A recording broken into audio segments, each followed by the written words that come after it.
습니다.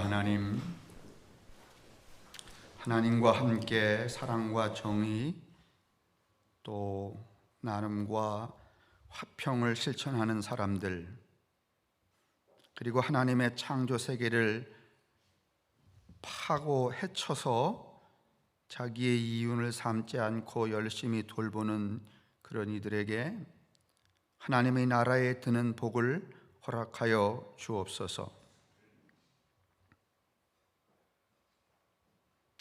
엊그제 제가 어느 목공실에 가게 되었는데 그 목수가 커다란 나무를 잘 다듬어서 무슨 소반 같은 것을 만들고 있었습니다.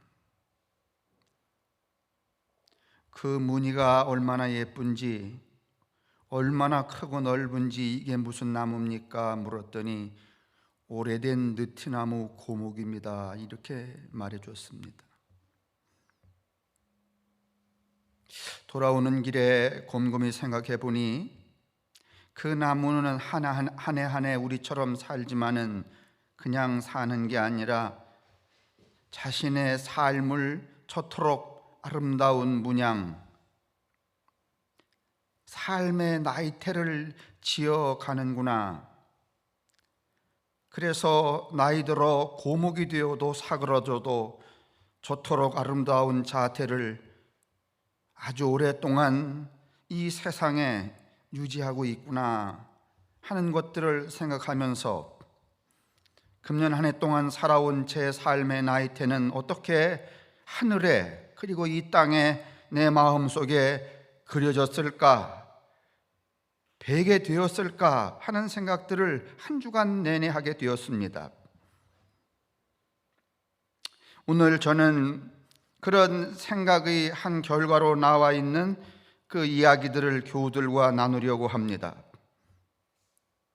그래서 아침부터 겸허한 마음으로 단장하고 당신 앞에 섰으니 우리 가운데 임재하시고 왕래하셔서 우리 서로 피차 우리가 살아온 자신의 삶을 깊이 돌아보게 도우시고 그 무늬가 어떻게 새겨져 있는가를 성찰하며 하나님께 감사하고 또 반성하는 그런 시간으로 삼아주시기를 간절히 구합니다. 예수가 십자가에서 장쾌하게 자신의 무늬를 구원으로 그려 오늘 우리에게 사표가 되었던 것처럼 이 보잘것없는 우리도 우리의 삶을 통하여 우리에게 주어진 그 생명의 순간순간들을 잘 무늬 새겨가는 하나님의 자녀들로 주님께서 축복하여 주시고, 행여나 이 한 해가 참으로 생각 없이 그저 되는 대로 흘려보낸 그런 생이라면 이제 내일부터는 좀 더 의미 있게 내 삶을 하나님과 하나님의 뜻과 연관지어서 그렇게 차분하고 차곡차곡이 살아가는 그런 저희들이 될 수 있도록 축복하여 주옵소서. 하나님, 이 시간 우리 가운데 오셔서 우리 마음속에 하나님을 의지하는 깊은 믿음들을 다시 허락하시고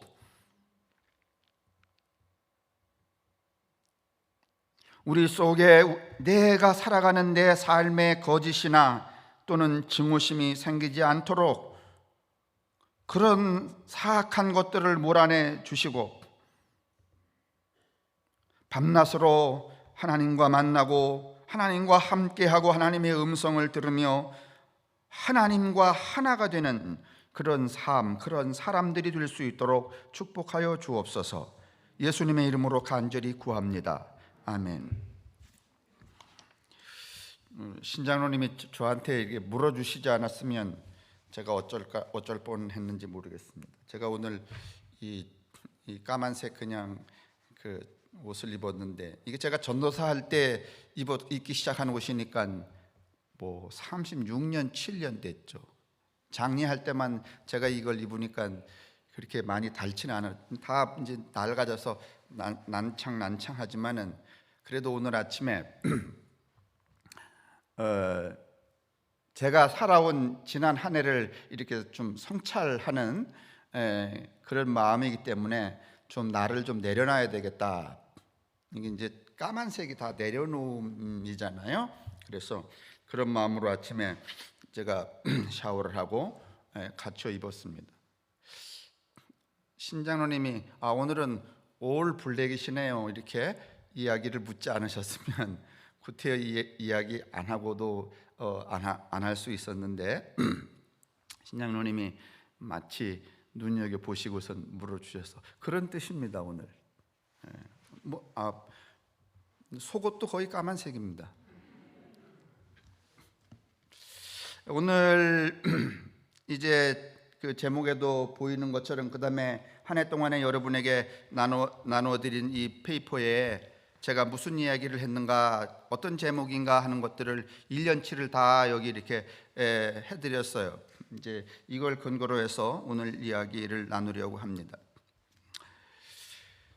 먼저 시 한 편을 보시겠습니다. 내 인생의 가을이 오면 인생의 가을을 말하는 거예요. 윤동주 시인의 시인데 내 인생의 가을이 오면 나는 나에게 물어볼 이야기들이 있습니다. 내 인생의 가을이 오면 나는 나에게 사람들을 사랑했느냐고 물을 것입니다. 그때 가벼운 마음으로 말할 수 있도록 나는 지금 많은 사람들을 사랑하겠습니다. 내 인생의 가을이 오면 나는 나에게 열심히 살았냐고 물을 것입니다. 그때 자신 있게 말할 수 있도록 나는 지금 맞이하고 있는 하루하루를 최선을 다하며 살겠습니다. 내 인생의 가을이 오면 나는 나에게 사람들에게 상처를 준 일이 없었냐고 물을 것입니다. 그때 자신 있게 말할 수 있도록 사람들을 상처 주는 말과 행동을 하지 말아야 하겠습니다. 내 인생의 가을이 오면 나는 나에게 어떤 열매를 얼마만큼 내 인생의 가을이 오면 나는 나에게 삶이 아름다웠냐고 물을 것입니다. 그때 기쁘게 대답할 수 있도록 내 삶의 날들을 기쁨으로 아름답게 가꾸어 가야겠습니다. 내 인생의 가을이 오면 나는 나에게 어떤 열매를 얼만큼 맺었느냐고 물을 것입니다.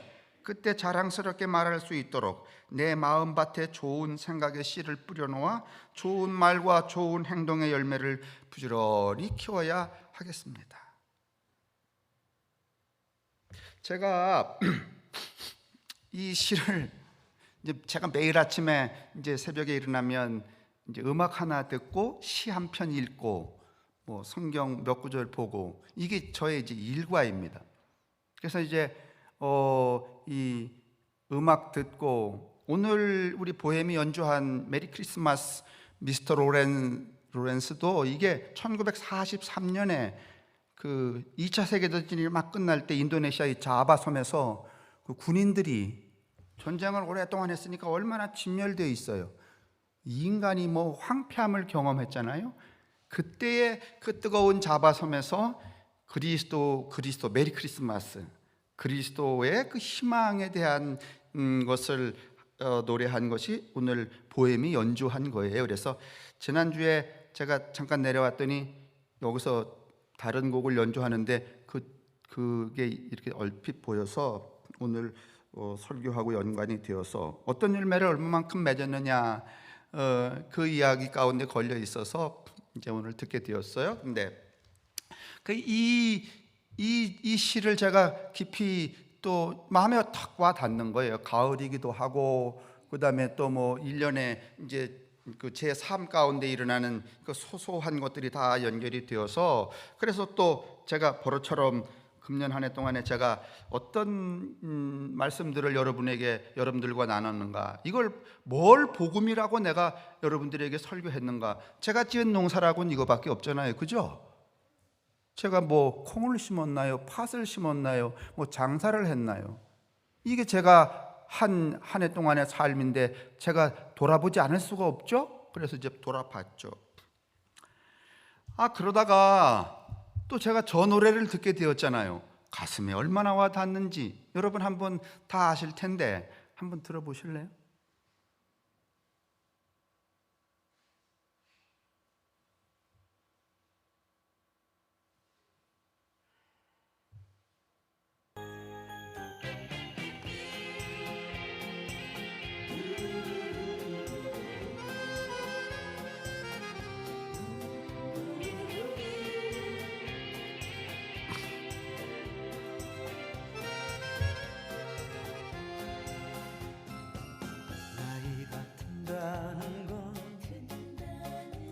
조금 더 솔직해지고 스스로 더 많이 관대해지면서 영으로 가는 것 타인의 잘못도 내 탓이라면서 다 웃어넘기며 나이 든다는 건 더 멋져지는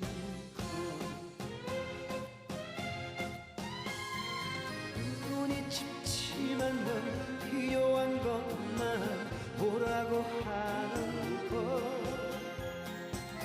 네가 시린 건 연한 음식만 먹으라 하는 것 세월의 허들을 넘다 지치면 숨고르기 하며 나이 든다는 건 그 누군가에게 위로받으란 것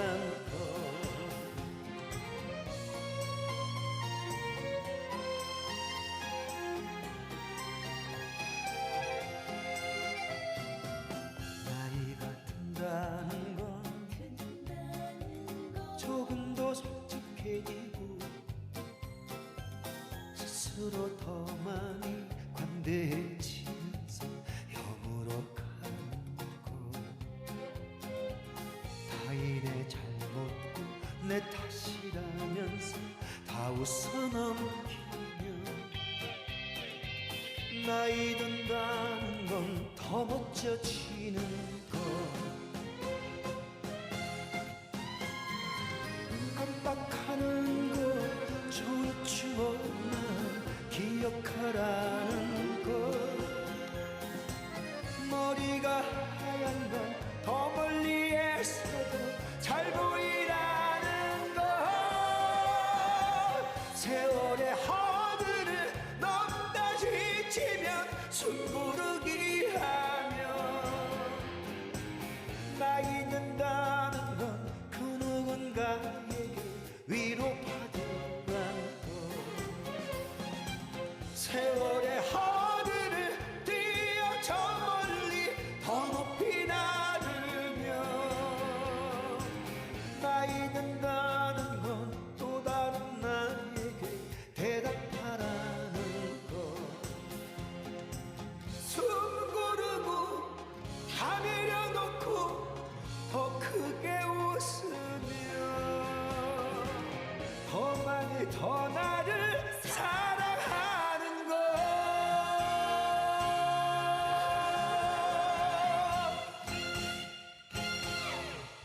내 인생에 가을이 오면라는 윤동주의 시는 시고 저 노래는 조항조의 곡을 붙인 시입니다. 해서 한 해 동안 저도 나이를 먹었는데 그 나이를 먹는 중간에 이 상황 속에 제가 했던 그 설교의 내용들 그 중심이 뭔가 하는 것들을 일주일 동안 살피면서 이런 생각을 하게 됩니다. 이 1984라는 소설을 쓴 조지 오웰은 무슨 이야기를 하는가 하면 자기 그 오웰의 글쓰기의 출발점은 타당성과 부당함이다. 그러니까 이 조지 오웰이라고 하는 사람의 이 소설의 이 본 바탕은 출발점은 타당성 그리고 부당함 여기에 관점이 맞춰져서 자기 소설을 쓴다는 거죠. 그러면 나는 내 설교는 뭔가 이 뿌리가 있는 거예요. 뭐 이런 제목 저런 제목 이렇게 나오지만은 그 뿌리는 뭘까? 근원적인 출발점이 뭘까?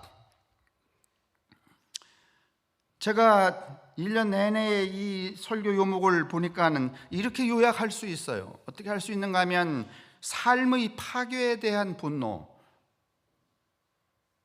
제 설교가 뭔가 하면은 첫 번째로는 뭐 그게 무엇이든지 삶을 파괴하는 것에 대한 제가 그 저항감을 가지고 있었던 것 같아요. 그게 사람이든지 자연이든지 뭐 우주든지 기후든지 무엇이든지. 그다음에 파괴당한 그 피해자, 파괴당한 그 피해, 자연이든지 그 사람이든지 파괴당한 것에 대한 연민. 그러니까 조지 오웰의 글쓰기가 타당함과 부당함에 근거하고 있다면 저의 설교는 조금은 좋게 포장해서 파괴당하는 것에 대한 분노와 파괴당한 것들에 대한 연민 속에서 출발했다고 제 스스로 이 한 해 동안의 삶을 평가할 수 있다, 그런 말입니다.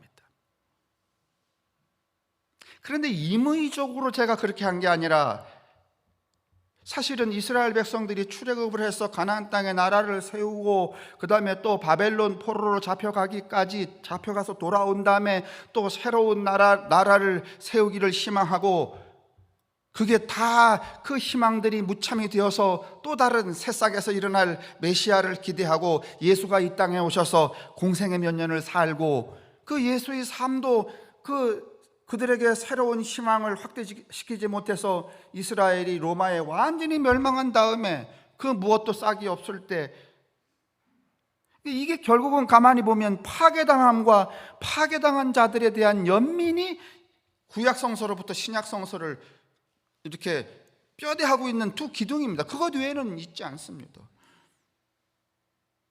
그래서 매번 이 사람들은 이 출애굽을 한 이후부터 새로운 집합체, 뭐 부족 연맹이든지 아니면 뭐 국가 개념하고는 좀 다르지만 하여간 그런 집단, 그 다음에 새로운 사람, 이것에 늘 창념해 있어요. 그래서 요한계시록도 궁극적으로는 새로운 나라와 새로운 사람이잖아요.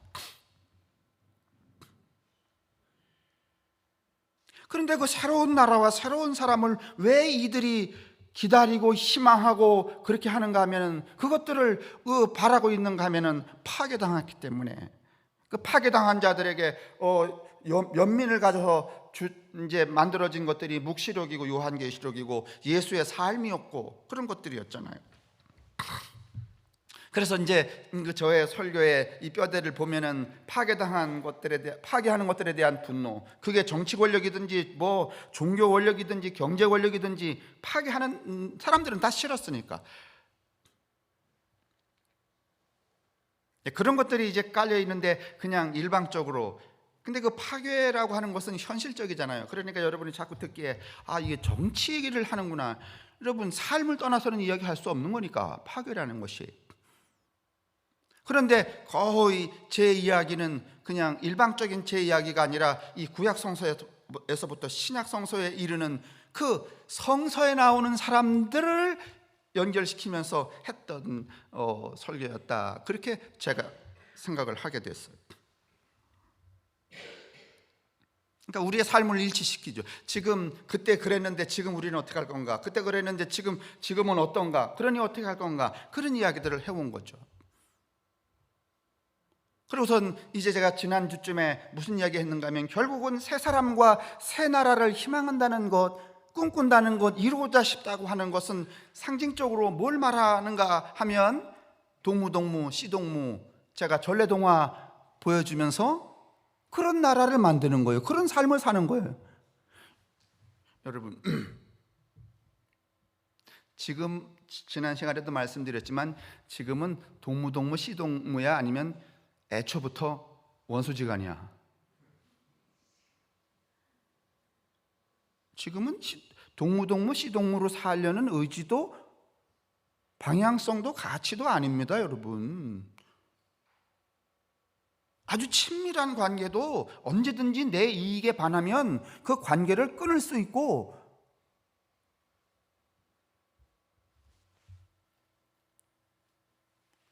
요새 뭐 인간관계 말이죠. 엊그저께까지는 부부였어요. 뭐 제가 어제 신문인가 보니까 뭐 그 운동선수였는데 뭐 몰래 결혼을 했는데 뭐 근데 그 선수가 예전에 뭐 학생 때 학생들을 많이 때렸는데 집에서 남편까지도 때렸다나 뭐?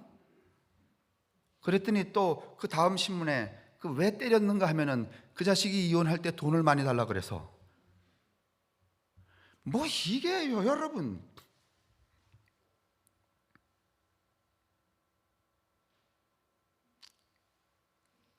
이 이스라엘 구약 성서나 신약 성서 예수의 삶이 추구하는 바는 그들이 머물고 있는 세상이 꾸미는 그 음모와 계략에 반하고 저항하는 것들이었어요.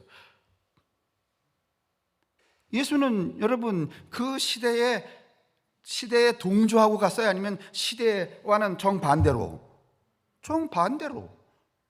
그건 저항하고 여러분 반역하는 거죠. 시대와 반역하는 거예요. 그래서 제가 늘 말하지만은 여러분 복음이라고 하는 것은 시대와 시대 정신과 시대 삶에 반역하는 거예요, 여러분.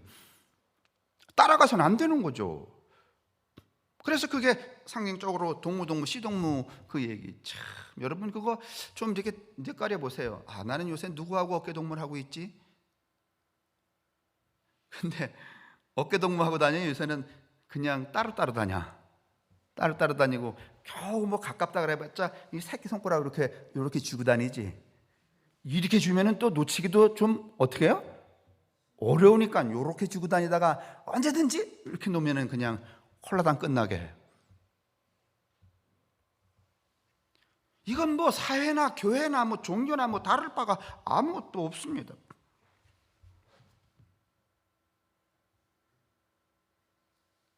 우리 인간이라고 하는 존재는 여러분 이 우주 안에서 사람과 사람 사이에 사람과 사물 사이에 연대와 연속성을 가지고서는 이해할 수 없습니다. 전체가 나하고 내가 전체입니다. 그러니까 무엇 하나가 불행하면 나도 불행해지는 거고 무엇 하나가 파괴되면 나도 파괴되는 거예요, 여러분. 다시 말하면 자연이 파괴되면 누구도 파괴되는가 하면 인간도 파괴되는 거잖아요. 인간이 파괴되고 자연이 파괴되면 생명의 연속성이라는 게 생겨요, 안 생겨요? 생명의 연속성 안 생깁니다. 근데 하나님의 나라는 그런 거 아니에요. 그러면 그런 측면에서 보면 지금 우리가 살고 있는 이 시대에는 그 창조 세계 모든 생명체들은 연대되어 있고 연결되어 있고 그 생명체들은 그 연대로 인하여서 영속성을 가져야 한다는 것에 대해서 지금 균열이 일어났잖아요. 자연이 파괴되면서 생명의 연속성, 그전에는 여러분 사망골이든지 어디 가든지 여러분 아무 데서나 물 떠먹었어요, 안 떠먹었어요? 떠먹었죠. 근데 지금 물 못 떠먹죠. 웬만한 물 잡수면 여러분 금방 이 장에 트러블 생겨서 말이죠. 설사하고 또 정로환 먹어야 되고 이러잖아요. 그건 생명의 연속성이 이어지는 거예요, 끊어지는 거예요? 끊어지는 거잖아요. 생명의 연속성이 끊어진다는 것은 여러분 신구약 성서의 사람들이 하나님의 뜻이 아니에요. 그걸 추구하고 그렇게 추구했던 게 아니에요. 그러니까 지금 이 시점에 오늘 우리가 살고 있는 이 시점에 가만히 보면 인간과 인간의 연대도 끊어졌죠. 관계도 이제는 허물락해졌죠. 그리고 그 인간과 인간이 이어주는 생명의 연속성도 매우 산술적이 되어버렸죠. 그러니까 지금 이 사회는 문명이 균열을 일으키고 있는 거죠. 금이 가서 막 이렇게 막 부스러기가 돼서 떨어져 나가고 있는 거예요. 그래서 오늘 대부분의 이 예언자들이나 이 정신학자들은 뭐라고 말하는가 하면 문명 전환의 시대다 이렇게 말해요.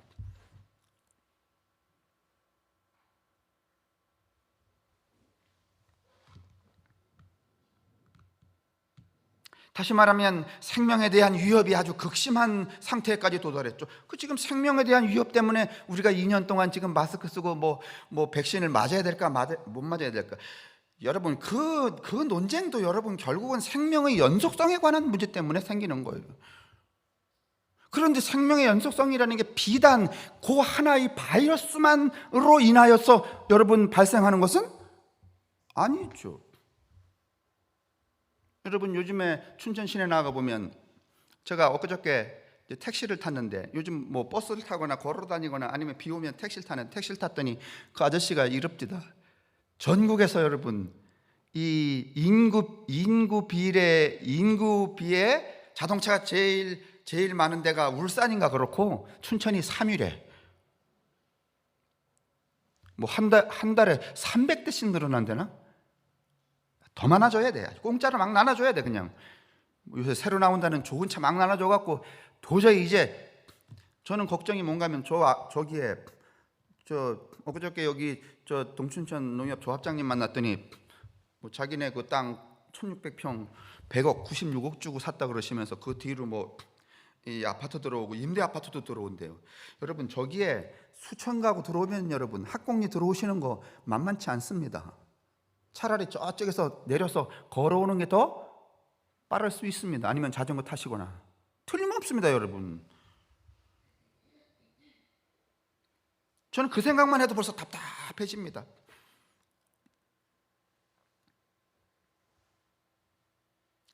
우리가 생명의 연속성의 입장에서 생각해 볼 때 여러분 이 자동차가 증가되는 거 물론 우리에게는 유익하죠. 그런데 균열을 일으켜요. 어떤 균열을 일으키는가 하면 그 자동차의 편리성이 결국은 우리의 생명의 연속을 어떻게 버려? 끊어버리잖아요. 그러니까 일종의 자동차도 뭐예요?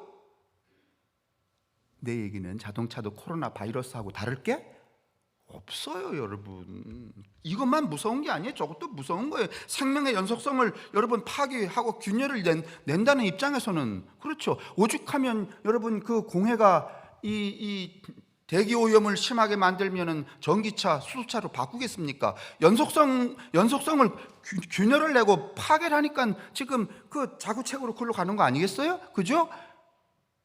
일종의 마스크 쓰는 거예요. 자동차들도 하나만이 아닙니다. 뭐 이런 것들이 막 우리 이 삶에 비일비재하게 깔려 있습니다. 마치 뭐 이것만이 우리의 생명과 이 창조 세계를 말이죠 공격하고 그러는 줄 아는데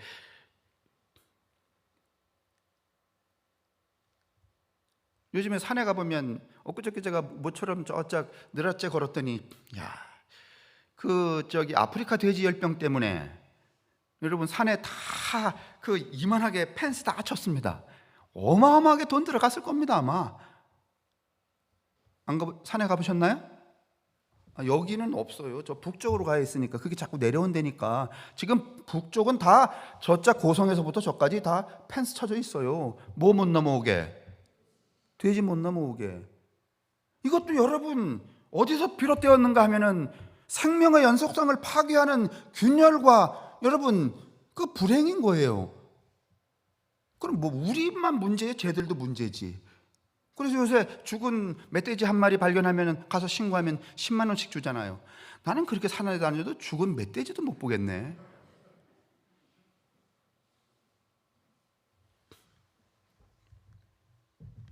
그러니까 매우 이 성서의 기저를 이루고 있는 이 화평과 그 생명의 연속성에 위배되는 일이 막 천재 깔려 있는 거예요. 우리 내면에서부터 우리 삶 전반에.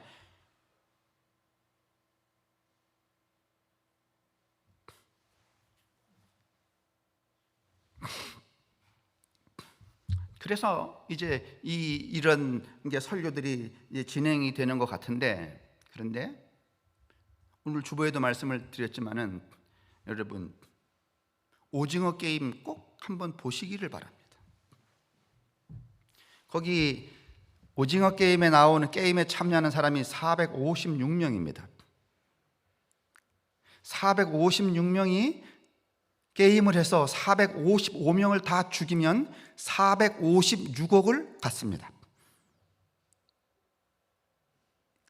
그런데 이 게임하는 456명을 조종하는 사람들은 다 얼굴에 마스크를 쓰고 있어서 누군지 알지를 못합니다. 누군가가 인간들을 조종하여서 그들로 하여금 게임을 하게 합니다. 근데 그 게임하는 이유는 다 이 속사정은 여러 가지 속사정이 있습니다. 그러나 그들의 목적은 하나예요. 무엇? 돈을 따려고. 456억 때문에. 보신 분이 있어요? 거기 교인도 3명 나옵니다. 244번 224번, 244번 마지막 사람. 오늘 이 시대의 기독교인의 모습을 아주 적나라하게 보여준, 그러니까 세상 사람하고 다를 게 하나도 없어요. 근데 좀 달라. 왜냐하면 다른 사람들은 그래도 뭐 미신도 믿고 그러는데 여기서 456을 따려고 하는 교인 3명은 누구를 믿어? 하나님을 믿어. 그 하나님의 힘을 빌어서 얼마를 얻으려고? 456억을 얻으려고. 그래서 누군가를 회방해요. 죽여요. 왜냐하면 죽어야 따는 거거든. 그렇게 누군가가 자기가 그렇게 기도하고선 딱 죽잖아요. 그러면 주여 감사합니다, 하나님의 뜻입니다, 이렇게 말해요.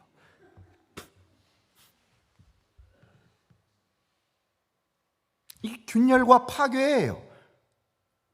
화평한 우주와 생명의 연속성을 파괴하는, 근데 그 생명의 연속성을 파괴하는 것은 결국은 뭔가 하면은 극단적 이기주의, 자본주의적 이기주의예요. 그게 뭔가 하면 자기 욕심이에요.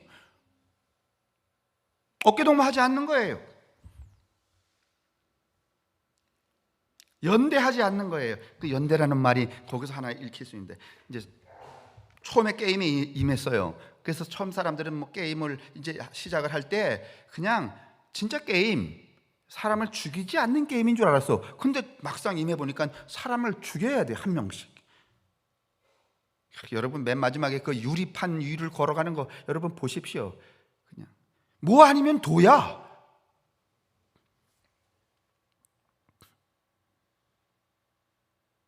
그런데 거기에 아주 중요한 룰이 하나 있어요. 성경 같은 거. 사람들이 막 그 사람 한 번 게임 할 때마다 죽어나가니까, 진 사람이 죽어나가니까 막 경련을 막 해요. 그런데 불구하고 456억이 눈에 어른어른해서 또 참여하고 또 참여하는 건데, 그 게임의 룰은 무엇인가 하면 게임에 참여한 모두가 동의만 하면 언제든지 게임을 정지하고 나갈 수 있다. 그러면 살으려면 죽이고 이겨야 돼? 아니면은 모든 사람이 한 마음으로 연대해야 돼요. 근데 어깨동무의 연대는, 그죠? 미나리밭에 털썩 주저 않는 거예요. 근데 그 456명이 연대하고 미나리밭에 씨동무로 앉았을까? 아니면은 그렇게 안 했을까? 그게 오징어 게임이요. 근데 이제 거기에 이렇게 빨간 자막이 안 나왔어요. 근데 임신부나 허약한 사람이나 이런 분은 보지 마셔야 돼요. 너무 참혹하니까. 그런데 여러분, 그 오징어 게임만 참혹할까요? 아니면은 지금 우리가 살아가는 세상은 더 참혹할까? 대장동 게임이라는 것도 있잖아요. 에?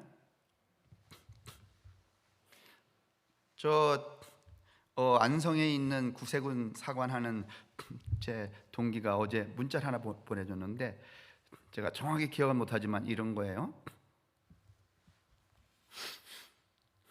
충청도 사람들이 요즘에 하는 유머가 있대요. 아들 대학 갔다며요.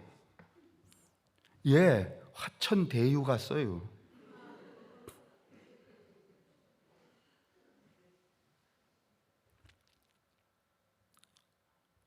거기는 어떻게 간대요? 500만 원만 내면 졸업할 때 50억 준대요. 그거 받고 감옥 간다면서요? 감옥 가서 법관에게 얼마만 내면 금방 나온대요. 여러분, 이게 조크예요? 아니면 오징어 게임이에요?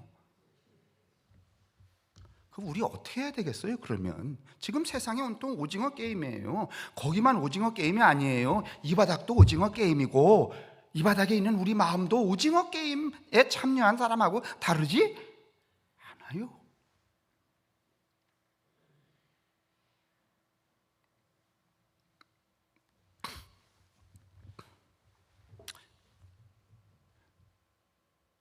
생명의 연속성, 그 다음에 창조 문명의 파괴, 이거는 여러분 극명하게 이 오징어 게임이 우리에게 보여주고 있단 말이에요. 제가 엊그저께 여러분도 아시지만 노정균 예전에 집사였죠. 노정균 집사가 물론 교회는 안 나오지만 저한테 한 3일 전이 생일이었어요. 그래서 저한테 문자를 보냈어요. 허 목사님, 생일 선물로 책 하나 찾아보지. 그래서 무슨 책이요? 그랬더니 스베덴 보리의 위대한 선물이라는 책이. 제가 찾았더니 제가 읽었던 것 같아요. 이 보리의 이 천국 기행, 뭐 지옥 기행을. 근데 아무리 찾아도 찾으려면 왜 안 보이는 거 있잖아요. 찾아도 없어요. 그래서 제가 어제 걸어 나가서 이걸 사갖고선 다 봤어요. 이 스베덴 보리는 스웨덴 사람인데 과학자예요. 천재 과학자입니다. 뉴턴 반열에 있는 과학자인데 이분이 57살에 영적 체험을 하게 돼요. 이 스베덴 보리가. 그 이후로는 과학자를 그만두고 천국을 막 드나들고 지옥을 막 드나드는 이야기를 여기다 이렇게 쓴 거예요. 그래서 또 제가 이 책을 주려면은 그냥 주면 괜히 나만 책값 나가잖아요. 그러니까 빨리 읽어보고 줘야 될 거 아니에요. 그래서 제가 어제 사오자마자 사서 그 책방에서 뭐 한 3분의 1 읽고 와가 빨리 읽었어요. 근데 이제 근데 여러분은 뭐 보지 마세요. 그래서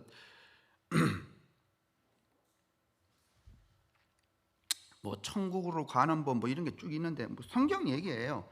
여기에 천국으로 가는 비결이 있다. 천국에 가기 위해서는 지상에서 사는 동안 주님의 큰 두 계명, 하나님의 사랑과 이웃 사랑을 실천해야 된다. 하나님 사랑하고 이웃 사랑이 뭔가 하면 어깨동무 시동무요. 그렇게 살아가는 게 이웃 사랑이죠. 아니요? 오장동 게임이야?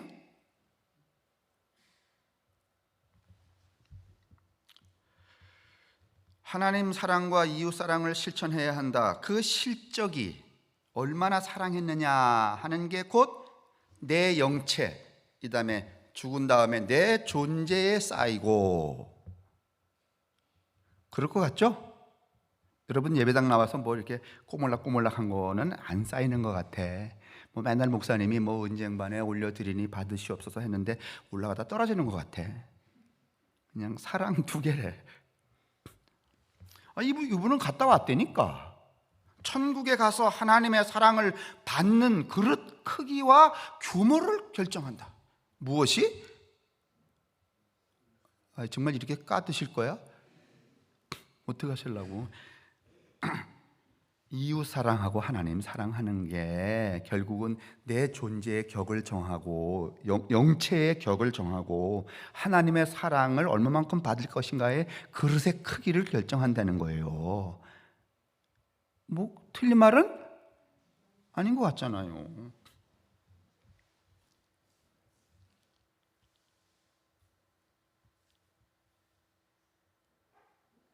제가 여러분이 이름 써서 뭐 이렇게 몇 자 써서 주신 책들 다 읽었잖아요. 그거 돌려드린다 그랬잖아요. 오늘 제가 정리했는데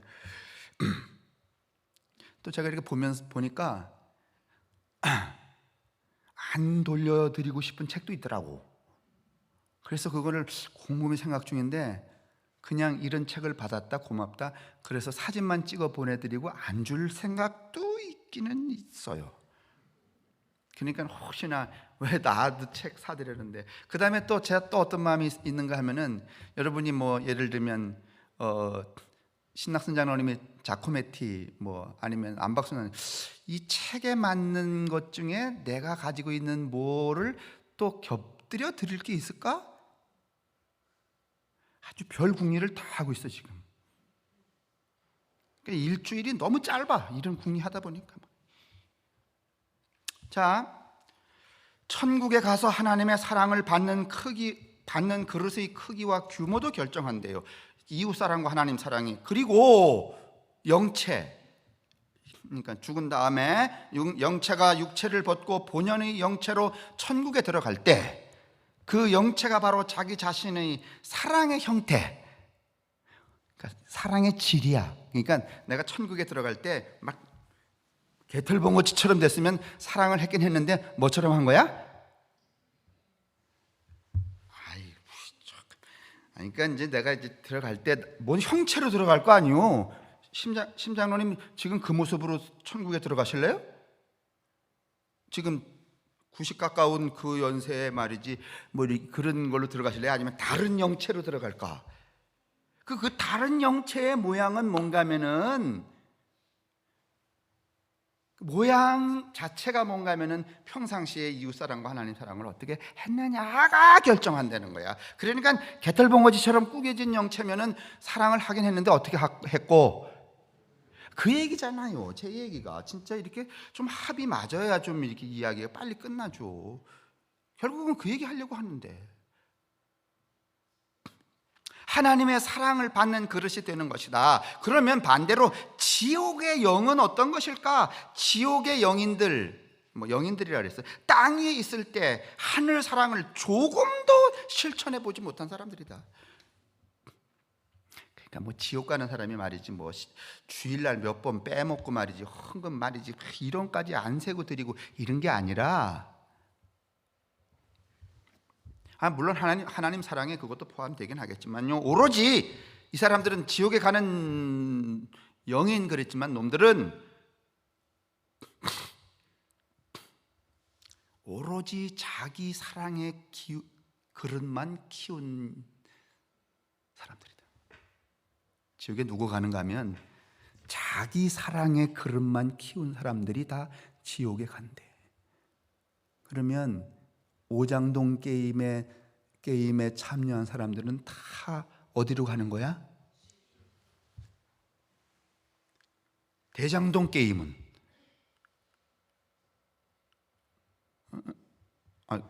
여러분 뭐야 이게? 오장동 게임에 참여한 사람들은 지옥에 가고 대장동 게임에 참여한 사람들은 그건 더 지옥이지. 왜냐하면 456억이 아니면 4,560억이야. 근데 왜 우리가 답이 빨리 안 나오는가 하면은, 우리도 대장동 게임에 우리가 능력이 없고 기회가 없고 그런 사람들을 못 만나서 참여를 못한 거지, 그죠?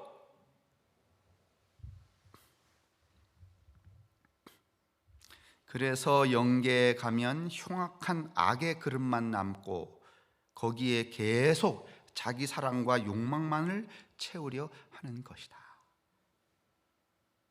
이거 제 얘기가 아니라 이 스베덴 볼이라고 하는 천재 과학자가 영계에 몇 번 갔다 30년을 계속 드나들었대네. 이제 써먹을 대로 써먹었으니까 생일 선물로 드려야지.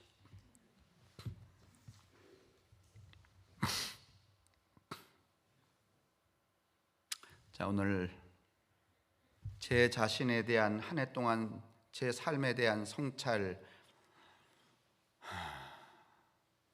반성, 그 다음에 확인, 제가 일주일 내내 하면서 이제 이 시점에 이런 말씀을 드렸어요.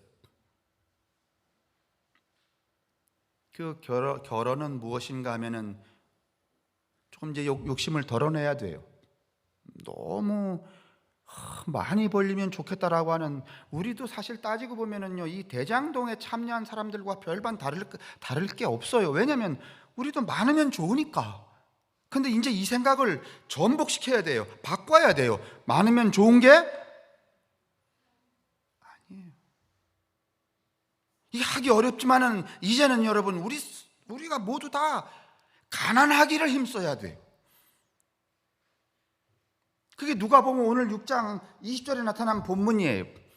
오늘 여기 6장 20절에는 이게 마치 한 개인이고 개인에 대한 비유 같지만은 이 집합체, 누가 공동체가 살아가야 될 어떤 방향성과 같은 거예요. 그러니까 집단 인격과 같은 말씀이 오늘 이 누가복음 20장에 나와 있는 거예요.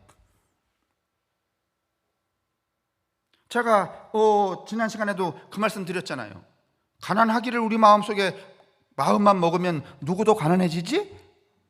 그거 여러분 이해되세요? 가난하기를 우리가 다 똑같이 마음 먹어. 그러면 누구도 가난해지지? 그게 오병이어예요, 여러분. 오병이어는 저절로 생기는 게 아니에요. 근데 만약에 요즘 같으면 오병이어가 생겼다고 합시다. 그러면 그 오병이어로 그 5천 명이 다 행복할까요? 아니면 또 어떤 힘 있는 아귀한테로 다 쫙 빨려갈까?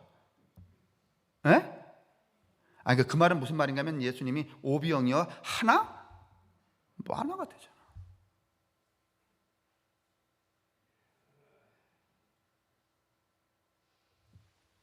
자, 그래서 여러분 오늘 결어를 보면 주보 맨 뒤에 있어요. 4페이지.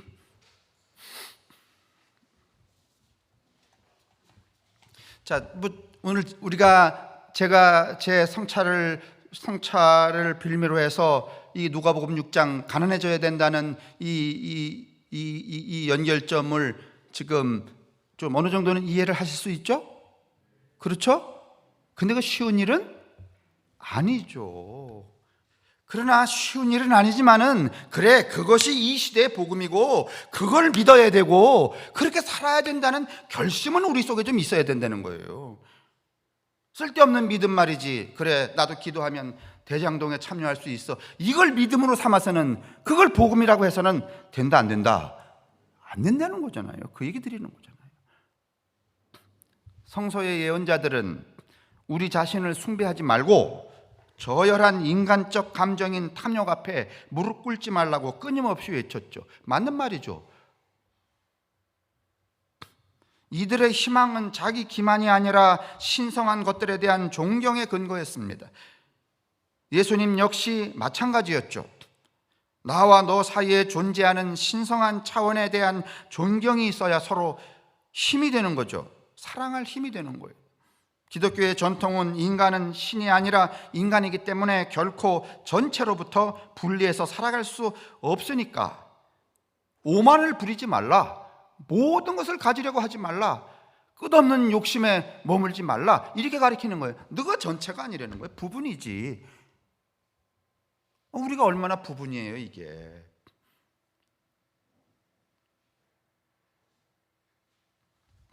제가 그저께 사진 하나 봤는데 몽골 사막에 20몇 년 전부터 한국 사람들이 가서 거기 몽골 사막에 나무를 심기 시작했대네요. 그들이 다 비웃었대. 미친놈들 말이야. 거기다가 나무를 심어서 사냐? 근데 여러분, 나무가 막 2m, 3m씩 자라갖고요, 푸른 사진이 비포, 애프터 사진으로 탁 나와 있어요. 여러분, 그건 우리에게 무슨 이야기를 해주는가 하면은 금방 되지 않더라도 지금부터라도 우리 마음을 바꿔 먹어야 돼. 예? 그래야 몽골 사막에 여러분 그 흙먼지가 안 날아올 수 있어요. 다 살 수 있다고요. 인간은 전체의 일부로서 특정 시간과 장소에 뿌리내리고 사는 동안 주어진 삶의 필연, 즉 유연한 인간 조건 안에서 사랑하고 희망하는 법을 찾아가야 합니다. 그리고 현재의 위기 상황에서 그것을 가능하게 하는 것은, 지금 우리가 머물고 있는 이 시대에서 가능한 것은 경제 성장에 대한 환상이 아니라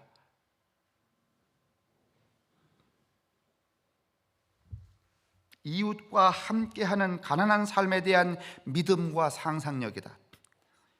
이제는요, 교회 다니는 사람들이 이게 복음이라고, 이게 복음이야, 예수가 지금 오시면 이 말씀 하셔. 예수가 지금 오시면 무슨 말씀 하실까요? 더 이상 부자가 되려고 하지 말라. 그건 너들 스스로 오징어 게임 만드는 짓이다 말이지. 그러니까 차라리 부자로 행복하려고 하는 그 허상을 버리고 어떻게 행복하기를?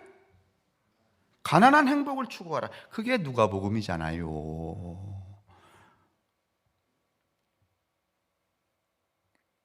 여러분, 이거 받아들이기 좀 쉽지 않죠? 그죠? 실행하기도 쉽지 않죠?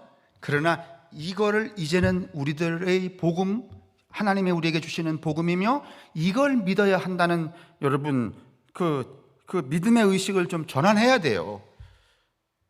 그리고 그것을 우리가 믿기만 하면 되냐? 믿기만 하면요, 몽골 사막에 나무 심는 것처럼 조금씩 바뀌어가요. 그걸 희망해야 돼요. 우리가 이것을 우리의 믿음으로 받아들일 때 세상이 다 함께 행복한 세상으로 바뀌어진다는 여러분 희망을 갖게 된단 말이에요. 이 믿음도 없으면 희망도 없는 거예요. 오징어 게임으로 계속 가면 희망이 생겨요, 세상이? 나에게도 희망이 없어요. 나에게 희망 없는 건 두 번째 하고, 내 자식들은 아예 태어날 필요도 없는 거야.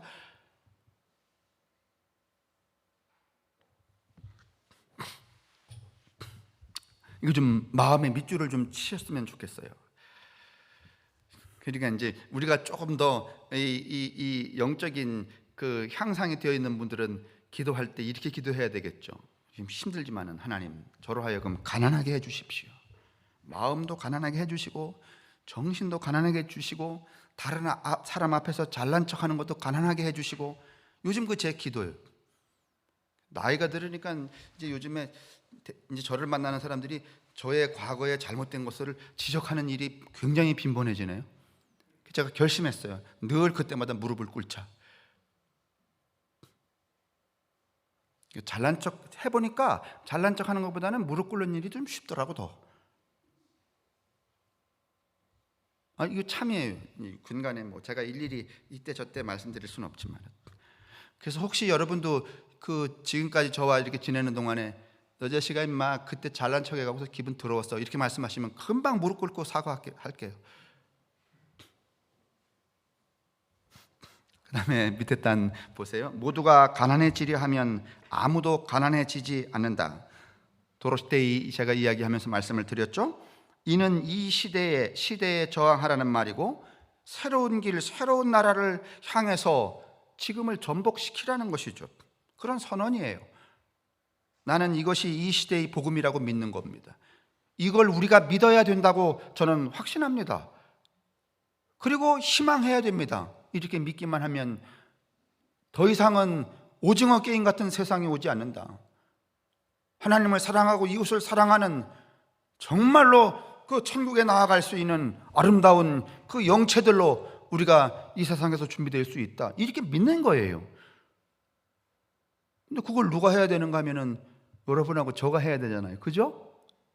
그 일련의 마음으로 제가 가지고 여러분에게 받은 책도 돌려드려야 되겠다. 그 생각을 하게 된 거예요. 요만큼 그 밑구녕에서.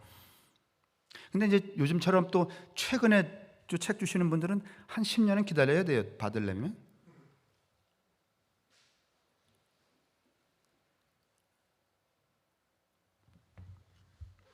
여러분 생각은 어떠신지 모르겠어요. 저는 이것이 이 시대의 복음이라고 믿어요. 모두가 가난해지려 하면 아무도 가난해지지 않는다. 혹시 우리 교회에서 여러분 가정 방문할 때마다 이거를 큰 붓글씨로 누구한테 받아갖고선 액자해서 드리면 받으실래나? 아니면은 받고선 엎어놓고선 치우실래나? 에이, 우리 교인들은 안 그러겠지, 그죠? 뭐 30배, 60배, 뭐 내 시작은 미약하였으니 마침내 창대하리라, 뭐 이런 거를 좋아할까?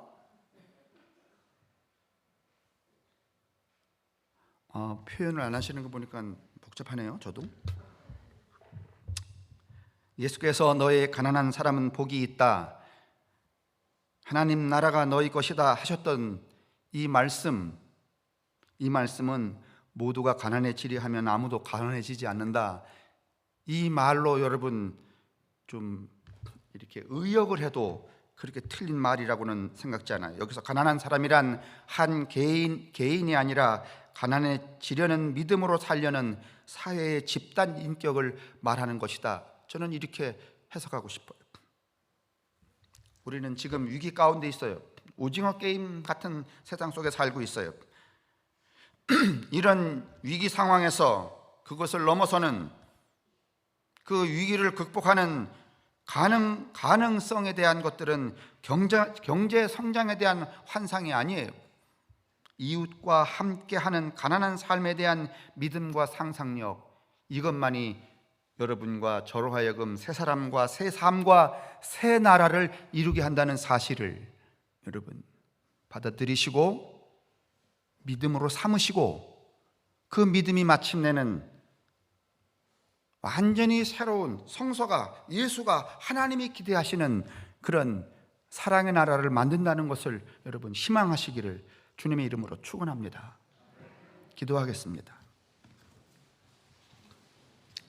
하나님, 갈 길이 멀기는 하겠지만은 그러나 지금까지 우리가 견고하게 구축해온 그 그릇된 자본주의적 믿음의 체계를 전복시키기는 쉽지 않겠지만은 이 시간 이미 균열되기 시작한 이 세상 안에서 우리가 과연 어떤 믿음의 교회, 믿음의 사람, 믿음의 공동체를 만들어야 하는가를 깊이 숙고하게 하시고, 오늘 이 이야기 가난한 사람에게 복이 있다, 천국이 그들의 것이다 라고 했던 누가복음 6장 20절의 그 말씀은 궁극적으로 하나님을 사랑하고 사람을 사랑하는 그 삶의 양태를 지향하는 그 기준점이라는 사실들을 우리가 받아들여 우리 마음속에 밑줄 하나, 이제는